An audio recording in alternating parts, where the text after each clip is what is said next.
Samantala, arestado po ang isang lalaki na sumunog umano sa tanggapan ng COMELEC sa Iligan City. Sa Mandaluyong naman, di pa man tapos ang bilangan ng boto, nagkaprotesta ng ilang taga-suporta ng isang kandidato na duda raw sa itinakbo ng bilangan. Narito po report ni Ian Cruz.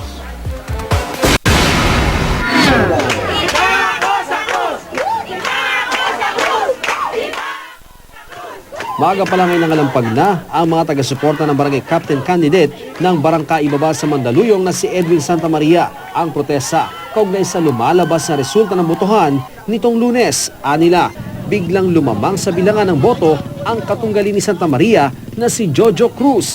Ang mga pulis nagbarikada sa lugar para panatilihin ang kaayusan. Hindi pa natatapos ang bilangan ng boto at wala pang naipoproklamang panalo.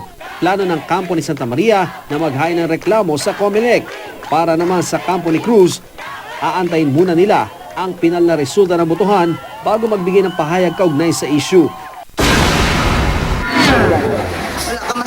Sa Iligan City, sa kulungan ng bagsak na lalaking ito matapos umano niyang sunugin ang tanggapan ng COMELEC. Ang suspect, kamag-anak daw ng isang talunang kandidato noong barangay elections. Pag-amin niya, isang galong gasolina at posporo raw ang kanyang ginamit para sunugin ang gusali.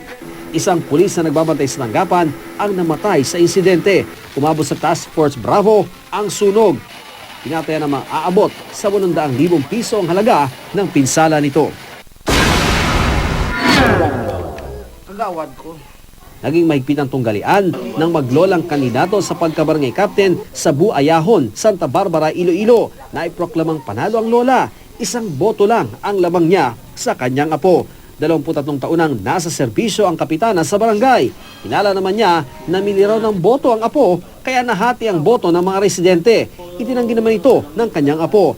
Sa Santa Barbara pa rin, tabla ang dalawa sa mga kandidato sa pagkapunong barangay sa Zone 3 poblasyon. Kaya naman, idinaan na lang sa draw lots ang pagpili kung sino ang maupong pinuno ng barangay. Nagwagi sa bunutan ang asawa ng kasalukuyang punong barangay. Ang bagong kapitana, dati na rin nagsilbing SK chairman at tanod commander ng barangay. Ian Cruz, GMA News.